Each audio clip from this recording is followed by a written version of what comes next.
the Volkswagen T-Cross. It is a small compact SUV which is based on the Volkswagen Polo that has been slightly raised up. And in this review I'm going to tell you everything you need to know about it. I'm going to first run you through the model grades, then talk about the pricing and additional options, and then talk about the design, its interior, the infotainment and technology, its practicality, the powertrain, and then I'm going to drive it to find out if you should buy one.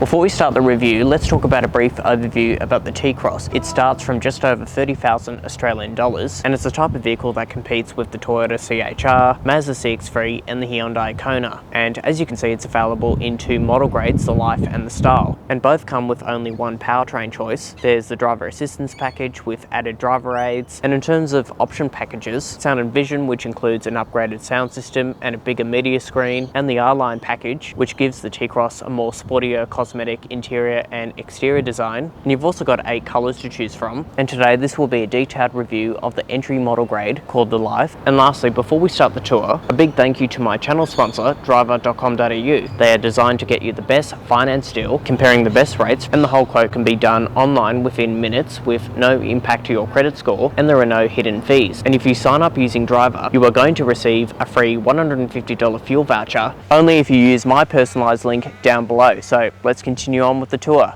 Let's now move on to the design. So this particular one is finished in smoky grey, and up the front it features halogen headlights. However, on the top specification Style, it has LED headlights. You've also got this wraparound plastic grille and crossover styling elements like this plastic cladding down the bottom, along with LED daytime running lights, as well as fog lights that are halogen. And moving towards the side view of the T-Cross, it is sitting on 16-inch alloy wheels, which are a two-tone gloss black and machine finish. It goes up to 17 inches on the Style model grade and 18 inches on the R-Line. And you've also got additional body cladding on all 4 corners of the wheel arches, as well as functional roof rails. And if we move towards the rear design of the T-Cross, you have part LED and part halogen lights, as well as this rear light bar that runs along the centre, and plastic cladding that breaks up the colour scheme. And lastly, styling is subjective, so write down your thoughts in the comment section down below. Let's now move on to the interior inside the T-Cross. So before you climb inside, you have a remote key that slots into the ignition. And if you want keyless entry and push ignition start, that is available when you step up to the Style model grade. Let's now talk about the design. So on the surface, I do think it is the best interior in its segment. It looks simple, but overall it feels very premium for a car on this price point. And in terms of build quality, soft to the touch on this armrest, which is also adjustable,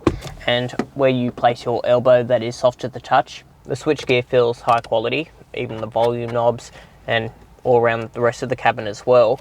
You also have a leather wrapped steering wheel, again nice buttons. However, the rest of the door is hard plastic, even on the top of the dashboard and down here.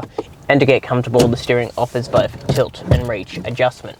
You've also got cloth seats as well, which are overall pretty comfortable, which can also be adjusted manually with the levers on the seat, and you can raise it up nice and high, giving you a nice commanding driving position. Let's now move on to infotainment. It all runs off this 8-inch touchscreen display. On the surface, you have touch sensitive controls for your shortcut menus and physical knobs and physical buttons on the steering wheel. And for entertainment, you have FM, AM and digital radio, along with wireless phone mirroring, which includes wireless Apple CarPlay and Android Auto. There is also voice control, and this particular T-Cross has been equipped with the Sound and Vision package. So that includes navigation and a 300 watt Beats audio system with a subwoofer. Also included in this package is the digital cockpit, which features a 10.25 inch digital driver's display, and it is configurable at the same time. And it shows you all the information you need to see. And for safety, there is a rear view camera with front and rear parking sensors, a rear cross traffic alert, a lane keeping assist, lane departure warning, adaptive cruise control, blind spot monitoring, and autonomous emergency braking. And lastly, moving on to practicality. So the door bins are very large. As you can see, it takes up a full bottle of water. We've also got decent centre storage, 2 small cup holders in the centre, and a wireless phone charging pad with 2 USB-C charging ports, as well as a spot up the top here for a mobile phone. And you've also got a decent glove box as well. Let's now move on to the back seat. So I am a full-size adult and I have this front seat set in my driving position, and as you can see, knee room is okay, decent amount of headroom and loads of toe room. And you can also slide this seat forward, increasing the boot capacity from 385 litres to 445 litres. And if you don't need the boot space and you have rear passengers, just simply slide the seats back. Now you don't get a center armrest or air conditioning vents, but you do have a little storage section for a phone with 2 USB-C charging ports and 2 map pockets behind the front seats. And you've also got decent door bin storage that could also fit a litre of water. And for baby seats, these 2 outboard seats are ISOFIX compatible, and right behind me there are 3 top tether points. Let's now move on to the boot space. So you have 385 litres of total capacity, which makes it one of the largest boots in this small SUV segment. And as you can see, a nice wide opening, and you've also got additional tie-down hooks around the boot floor. Nice flat floor as well, hardly any load lip, and underneath the floor you have a space saver spare tyre, and you can also drop the second row quite easily with the levers, expanding the space to just under 1,300 litres. Let's now move on to the powertrain. So all variants of the T-Cross feature a 1 litre 3-cylinder turbo TSI Blue Motion engine, and it's paired to a 7-speed DSG gearbox, sending all of its power to the front wheels, and it has a combined cycle claim of 5.4 litres per 100 out of its 40 litre fuel tank. Let's now move on to the driving impressions, starting with parking. So flick it into reverse, you've got the reverse view camera, the parking sensors, nice and light steering,